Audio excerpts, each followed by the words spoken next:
Evening friends, good evening to all of you. आपका honey study classes में बहुत बहुत स्वागत है। आज हम देखने जा रहे हैं अपने जो कॉन्स्टिट्यूशन है, संविधान है, उसके मूल कर्तव्यों के बारे में।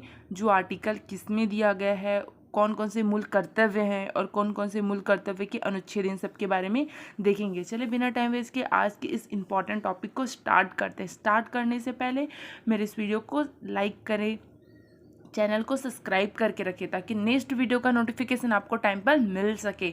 अपने फ्रेंड के पास अधिक से अधिक शेयर ज़रूर करें। चलिए तो बिना टाइम वेस्ट के आज के इस इम्पॉर्टेंट टॉपिक को देखते हैं।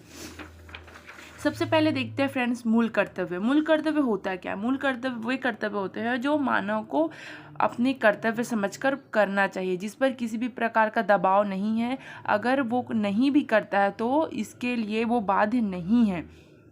ये उसके मूल कर्तव्य होते हैं। अब हम देखते हैं मूल कर्तव्य की परिभाषा। मूल कर्तव्य की परिभाषा में कहा गया है यह 42वां संविधान संशोधन 1976 में सरदार स्वर्ण सिंह समिति के सिफारिश पर जोड़ा गया है। जो मूल कर्तव्य है वो संविधान में, जो मूल संविधान में नहीं था, इसे 42वां संविधान संशोधन 1976 में सरदार स्वर्ण सिंह समिति के सिफारिश पर इसे जोड़ा गया था। इसे रूस के संविधान से लिया गया। ये वेरी मोस्ट इंपॉर्टेंट पॉइंट्स है कि 42वां संविधान संशोधन 1976 और इसे रूस के संविधान से लिया गया था। कहाँ के संविधान से? रूस के संविधान से लिया गया था। अब देखते हैं कि इसे मानने के लिए बाध्य है कि नहीं। अगर हम मौलिक कर्तव्य को नहीं मानते हैं तो इसे मानने का दंड का प्रावधान नहीं है।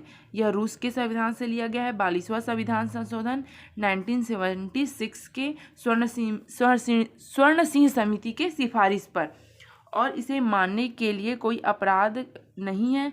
इसके नहीं मानते हैं तो यह कोई अपराध नहीं है और न ही इसे दंड का प्रावधान है। इसे भाग 4 में अनुच्छेद 51, इसे भाग 4 के क में और अनुच्छेद 51 के क के तहत जोड़ा गया है। मूल कर्तव्य में मूल कर्तव्य नहीं थे। जो मूल संविधान है उसमें मूल कर्तव्य नहीं थे। इसे 42वां संविधान संशोधन 1976 के द्वारा जोड़ा गया। जिस समय जोड़ा गया था उस समय 10 मौलिक कर्तव्य थे, परंतु इसे संशोधन किया गया। कब किया गया था? कौन सा संविधान संशोधन था वो? 86वां संविधान संशोधन, 86 अमेंडमेंट था, संविधान संशोधन था, जिसके तहत मौलिक कर्तव्य को और जोड़ा गया और अब वर्तमान में उसकी संख्या 11 हो गई है। पहले जब जोड़ा गया था 42वां संविधान संशोधन 1976 में, तब था 10 उसकी संख्या, मौलिक कर्तव्य की संख्या 10 थी, परंतु वर्तमान में उसकी मौलिक कर्तव्य की संख्या 11 है। तो इसमें कहा गया है कि संविधान संशोधन के तहत जोड़ा गया है, और अगर हम मूल कर्तव्य का पालन नहीं करते हैं तो भी इसके लिए किसी भी प्रकार का दंड का प्रावधान नहीं है। वो हमारा कर्तव्य है और कर्तव्य को अगर हम पालन नहीं भी करते तो इसके लिए किसी भी प्रकार का हमें दंडित नहीं किया जाएगा कानून के द्वारा, और ना ही कानून हम पर कार्रवाई करेगी। ये हमारा सिर्फ मौलिक कर्तव्य है। अब देखते हैं एक करके 11 जो मौलिक कर्तव्य हैं उनके बारे में। सबसे पहले हमारा मौलिक कर्तव्य है कि संविधान का पालन करना। इसके आदर्श संस्था जैसे कि संसद है, सुप्रीम कोर्ट है, हाई कोर्ट है, राष्ट्रध्वज है, राष्ट्र प्रतीक है और राष्ट्रगान है, इनका सम्मान करना, ये हमारा सबसे प्रथम मौलिक कर्तव्य है कि जो राष्ट्र संविधान है उसका पालन करना। संविधान का कैसे पालन करें? जो जो बातें संविधान में लिखी गई है अनुच्छेद और भाग में, तो उन सभी के बातों को मान रखकर उसका पालन करना, उनके आधार पर देश में जीवन यापन करना, उनके आधार से रहन सहन करना, ये संविधान का सम्मान करना है, संविधान का पालन करना है। इसके आदर्श संस्था कौन कौन से हैं? संसद है, संसद भवन, राष्ट्रपति भवन, और सुप्रीम कोर्ट है और high court, supreme court high court है, इनका सम्मान करना है। उनके जो आदेश हैं उन पर उनको फॉलो करना है। ये हमारे संसद या संस्था का सम्मान है। राष्ट्रध्वज है, जो राष्ट्रध्वज है उनका सम्मान करना, तिरंगे का राष्ट्रध्वज तिरंगा है उनका सम्मान करना। मैंने बहुत सारी जगहों में देखा है जब 15 अगस्त और 26 जनवरी का जो कार्यक्रम है वो समाप्त होने के बाद नेक्स्ट दिन जो हमारा राष्ट्रध्वज तिरंगा है वो कहीं कूड़े में या तो फिर सड़कों में पड़ा हुआ मिलता है, लेकिन हमें ऐसा नहीं करना चाहिए। हमें राष्ट्रध्वज का सम्मान करना चाहिए, उसे अच्छे से सुरक्षित जगह में नेक्स्ट ईयर के लिए सुनिश्चित कर देना चाहिए। ये हमारा मौलिक कर्तव्य बनता है। राष्ट्र प्रतीक, जितने भी राष्ट्र प्रतीक है उनका सम्मान करना चाहिए। जो हमारे राष्ट्र के प्रतीक चिन्ह हैं उनका सम्मान करना चाहिए। नेक्स्ट है राष्ट्रगान। अगर राष्ट्रगान कहीं पे चल रहा है तो वहीं पे कुछ जब तक समाप्त नहीं होता तब तक रुक जाना चाहिए। ये हमारे राष्ट्रगीत का सम्मान होता है। हमारे राष्ट्रगीत का सम्मान हम करना हमारा कर्तव्य है, सर्वप्रथम कर्तव्य है। तो इस प्रकार हमारे प्रथम कर्तव्य में ये सब बातें कही गई है। अब देखते हैं नेक्स्ट हमारा मूल कर्तव्य क्या कहा गया है कि राष्ट्र आंदोलन को प्रेरित करने वाले आदर्श का पालन करना। जो राष्ट्र आंदोलन के लिए प्रेरित करने वाले वाक्य हैं, जैसे नारे हैं, जय जवान जय किसान, भारत माता की जय, स्वतंत्रता के लिए नागरिक आंदोलन के समय किए गए थे, इन सभी जो आदर्श हैं उनका पालन करना है, इनका निरादर नहीं करना है, इसका सम्मान करना है। ये हमारा दूसरा मूल कर्तव्य है और ये सभी आंदोलन के लिए प्रेरित करते हैं। हमारे जो नारे हैं और हमारे जो आशीष वचन हैं, ये सभी इनका हमारा सम्मान करना हमारा कर्तव्य बनता है। नेक्स्ट है तीसरा मूल कर्तव्य। तीसरा मूल कर्तव्य में कहा गया है देश की संप्रभुता। संप्रभुता का अर्थ होता है बिना दबाव के, दबाव रहित। मतलब भारत में जितने भी नागरिक हैं, प्रत्येक नागरिक स्वतंत्र है, उस पर किसी भी प्रकार का कोई दबाव नहीं है। देश की संप्रभुता, एकता और अखंडता को बनाए रखना, मतलब देश में संप्रभुता को दबाव रहित शासन रखना और एकता और अखंडता को बनाए रखना, यह सभी व्यक्ति के लिए लागू होता है। और हमारा मौलिक कर्तव्य भी बनता है कि हम देश की एकता और अखंडता को बनाए रखना। हमारा देश ही इसीलिए सभी देशों से अलग है और भिन्न है, क्योंकि यहाँ देश में एकता है और अखंडता है, किसी भी प्रकार का कोई द्वेष नहीं है और यहाँ सब एकता के साथ रहते हैं। यही हमारे देश की खासियत है और हमारे भारत देश की पहचान है, एकता और अखंडता। नेक्स्ट चौथा मौलिक कर्तव्य है देश की रक्षा करना। देश की रक्षा करना और देश की सेवा करना। देश की रक्षा किस प्रकार से कर सकते हैं? जब आपातकालीन स्थिति आए तो हमारे देश के द्वारा, हमारे सरकार के द्वारा अगर हर नागरिक को आह्वान किया जाता है तो उसके लिए सब सक्षम हो, सब अवेलेबल हो, सब उपस्थित हो और अपना पूर्ण रूप से देश के सेवा के लिए अपना योगदान दें। ये हमारा मौलिक कर्तव्य है और प्रत्येक नागरिक का कर्तव्य बनता है कि देश की सेवा के लिए अपना पूर्ण रूप से योगदान प्रदान करे। नेक्स्ट मौलिक कर्तव्य आता है पांचवा मौलिक कर्तव्य। इसमें कहा गया है कि देश के लोगों को नम्रता और मेल मिलाप के भाईचारे के साथ रहना चाहिए। मतलब देश के जो लोग हैं, भारतीय आम नागरिक हैं, उन्हें मेल मिलाप के साथ रखना चाहिए, भाईचारे के साथ रखना चाहिए, किसी भी प्रकार का किसी के लिए द्वेष नहीं रखना चाहिए।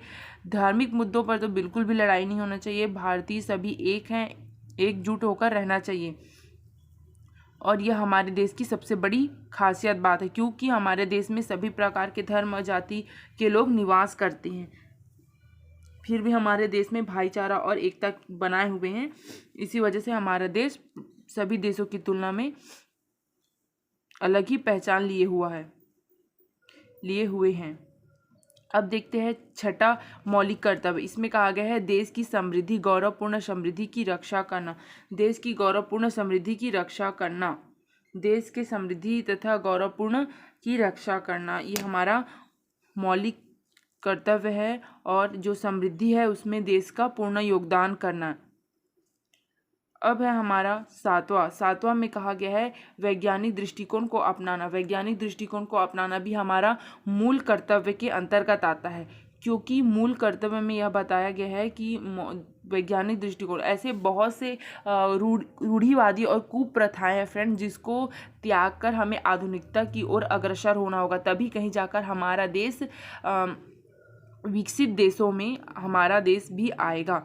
बहुत सारी ऐसी कुप्रथाएं हैं, रूढ़िवादिता है, आज भी गाँव में ऐसी देखने को मिलता है, जो आधुनिकता को, वैज्ञानिक तकनीकी को अपनाने के लिए हिचकिचाते हैं। तो इन सबको छोड़कर वैज्ञानिकता के स्थिति को अपनाना होगा। जैसे कृषि के क्षेत्र में ही देखा जाए, कृषि के क्षेत्र में आज भी लोग हल का यूज़ ज़्यादा करते हैं, बैल और आदि से कृषि कार्य से अपना कृषि करते हैं, परंतु उसमें समय ज़्यादा लगता है और मुनाफा कम होता है, मेहनत भी ज़्यादा लगती है। लेकिन अगर हम उसी को वैज्ञानिकता को अपनाएं, जैसे ट्रैक्टर है, हार्वेस्टर है, बहुत सारे ऐसे आधुनिक मशीनें हैं जिससे कृषि की जाए। कृषि के क्षेत्र में नहीं, बहुत सारे ऐसे क्षेत्र है जहाँ लोग वैज्ञानिक तरीकों को अपनाना नहीं चाहते, अपने पुराने ही रीति रिवाज में रहना चाहते। अगर इस सब को अपनाएंगे तभी हमारा देश आगे बढ़ पाएगा, विकास हो पाएगा। और विकास से, हमारे देश का जब विकास होगा तो हर प्रत्येक व्यक्ति का विकास होगा।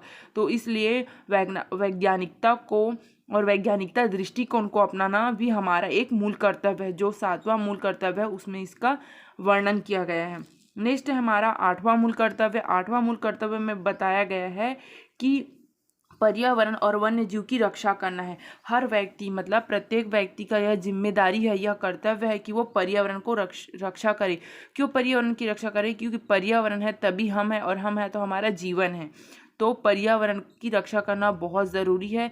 वन्य जीव की रक्षा करना भी ज़रूरी है। क्यों? क्योंकि हम एक दूसरे से खाद्य श्रृंखला से बंधे हुए हैं। अगर हम वन्य जीव की रक्षा नहीं करेंगे तो हमारा खाद्य श्रृंखला टूट जाएगा और एक टाइम के बाद जो मानव है उसका विनाश निश्चित हो जाएगा। इसलिए वन्य जीव और पर्यावरण की रक्षा करना भी हमारा प्रत्येक व्यक्ति का मूल कर्तव्य बनता है। अपने जीवन में एक वृक्ष और अपने आसपास के वृक्षों को देखरेख जरूर करना चाहिए। ये हमारा पर्यावरण के प्रति जागरूकता के लिए हमें अवगत कराता है। हमारा 8वां मौलिक कर्तव्य, सार्वजनिक जैसे सरकारी संपत्ति है उसकी रक्षा करना चाहिए। सार्वजनिक संपत्ति जैसे भवन है, हॉस्पिटल है, स्कूल्स हैं, जो भवनें होती है, प्रतीक्षालय होते हैं, बस स्टॉप होती है, ये सभी क्या होती है? सरकारी होती है, सरकारी संपत्ति होती है। परंतु सरकारी नाम के लिए होता है। ये हमारे ही द्वारा दिए गए जो टैक्स का पैसा होता है उन्हीं से बना हुआ ये होता है। क्यों? ये हमारा संपत्ति है और हमारे सरकार के द्वारा इसे बनाया जाता है। तो हमें उसकी रक्षा करनी चाहिए, किसी भी प्रकार का क्षतिग्रस्त नहीं करना चाहिए, तोड़फोड़ नहीं करना चाहिए, क्योंकि ये हमारे ही सुविधा के लिए बनाया जाता है। उनका सम्मान करना चाहिए, उनकी रक्षा करना चाहिए, उसमें तोड़फोड़ नहीं करनी चाहिए। ये हमारा मौलिक कर्तव्य 9 हमें इससे अवगत कराता है। नेक्स्ट है हमारा 10वां मौलिक कर्तव्य। 10वां मौलिक कर्तव्य में कहा गया है व्यक्ति तथा सामूहिक भलाई के लिए तैयार रहना चाहिए। व्यक्तिगत रूप से अगर हमारे देश को हम किसी प्रत्येक व्यक्ति की ज़रूरत है या किसी समूह के भलाई के लिए तैयार रहना चाहिए। जैसे किसी एक व्यक्ति को भी हमारी ज़रूरत हो या पूरे किसी समूह को ज़रूरत हो तो इस स्थिति में हमें तैयार होनी चाहिए। जैसे कि उड़ीसा में अभी कुछ हाल ही में कुछ घटना हुई थी, ट्रेन के टकराने से बहुत क्षतिग्रस्त हुआ था, हमारे बहुत सारे लोगों की जान भी गई थी। उस समय लोगों ने बहुत अपनी एकता और अखंडता का प्रतीक पेश किया, जो हमारे देश के लिए बहुत ही गौरवान्वित वाली बात है। हर एक व्यक्ति इसके मदद के लिए सामने आया था। उड़ीसा में जो भी घटनाएं हुई उसमें हमारे देश के हर व्यक्ति ने अपना योगदान दिया था। तो ये हमारे देश के लिए बहुत ही गौरव की बात है। तो प्रत्येक व्यक्ति को, चाहे वो व्यक्तिगत रूप से या सामूहिक रूप से, हमेशा हमारे देश के लिए हमें तैयार रहना चाहिए ताकि हमारा देश विकास कर सके और अच्छे प्रगति पर चल सके। नेक्स्ट है हमारा 11वां कर्तव्य यह है कि 6 से 14 साल के बच्चों के अभिभावक मतलब उनके पालक का कर्तव्य होता है कि वे अपने बच्चों को प्राथमिक शिक्षा उपलब्ध कराएं। मतलब 6 से 14 साल के बच्चे हैं, उनके अभिभावक हैं, उनके गार्जियन हैं, उनके माता पिता हो, उनके रिलेटिव हों, बच्चे को या उनका कर्तव्य बनता है कि वे अपने बच्चों को 6 से 14 साल के बच्चों को शिक्षा उपलब्ध करवाएं, उन्हें शिक्षा दें, प्राथमिक शिक्षा जरूर उपलब्ध कराए। ये उनका मौलिक कर्तव्य है, उनके अभिभावक के लिए है ये। ताकि बच्चे ऐसे होते हैं जो आने वाले भविष्य के और विकास का नींव होते हैं। इसलिए बच्चों के शिक्षा पर जोर दिया गया है और कहा गया है कि बच्चों के शिक्षा पर अभिभावकों को सजग होने चाहिए। तो इस प्रकार से हमारे जो 11 मौलिक कर्तव्य हैं वो कंप्लीट होते हैं। अब जो देखते हैं मेन पॉइंट्स हैं उन्हें देख लेते हैं। तो मेन पॉइंट्स में सबसे पहला पॉइंट में कहा गया है 86वां संविधान संशोधन 2002 मूल अधिकार 21 के क 6 से 14 वर्ष के बच्चों को प्राथमिक शिक्षा का अधिकार है। जो मूल अधिकार में यह कहा गया है कि 6 से 14 वर्ष के बच्चों को मूल अधिकार 2002 संविधान संशोधन, कौन सा संविधान संशोधन था? 86 संविधान संशोधन, उसमें कहा गया है कि 6 से 14 वर्ष के बच्चों का मौलिक अधिकार है, मूल अधिकार है। ये कहा गया है हमारे संविधान में कि जो मूल अधिकार में 6 से 14 वर्ष के बच्चों को शिक्षा दिया जाना चाहिए, उनका अधिकार है। ऐसा नहीं किया जाने पर इसकी कानूनी रूप से हम मदद ले सकते हैं, कानूनी कार्रवाई कर सकते हैं और इस पर एक्शन भी लिया जाता है। परंतु 46वां संविधान संशोधन 2002 मूल कर्तव्य 51 का क में जोड़ा गया है कि 6 से 14 वर्ष के बच्चों के अभिभावक के लिए, ये मतलब अभिभावक को अपनी प्राथमिक शिक्षा के लिए उनका कर्तव्य बनता है, अपने बच्चों के लिए प्राथमिक शिक्षा के लिए उनका कर्तव्य बनता है। ये किसके लिए? अभिभावक के लिए। परंतु अगर ये नहीं भी करता है तो इसके लिए हम कानून की सहायता नहीं ले सकते, क्योंकि ये मौलिक कर्तव्य के अंतर्गत रखा गया। लेकिन 6 से 14 वर्ष के बच्चों को प्राथमिक शिक्षा का अधिकार ये किस में कहा गया है? ये मूल अधिकार में कहा गया। जो बातें मूल अधिकार में कही गई है उसके लिए हम कानून की सहायता ले सकते हैं, कानून की मदद ले सकते हैं और उन पर कानून कार्रवाई कर सकता है। परंतु जो बातें मौलिक कर्तव्य में कही गई है उनका पालन करना हमारा कर्तव्य बनता है। परंतु अगर इसका पालन कोई अगर नहीं करता है तो इसके लिए हम सरकार की मदद, कानून की मदद नहीं ले सकते। इसके लिए ना ही दंड के प्रावधान है, ना ही इसके लिए दंड का प्रावधान है। एक बार अच्छे से समझ लेते हैं। जो 46वां संविधान 2002 में दो संशोधन हुआ था। 46वां संशोधन पहला तो मूल अधिकार में और दूसरा हुआ था मूल कर्तव्य में। मूल अधिकार में किया गया था कि मूल अधिकार के किस में किया गया था? 21 के क में का किया गया था, जिसमें कहा गया था कि 6 से 14 वर्ष के बच्चों को प्राथमिक शिक्षा का अधिकार है।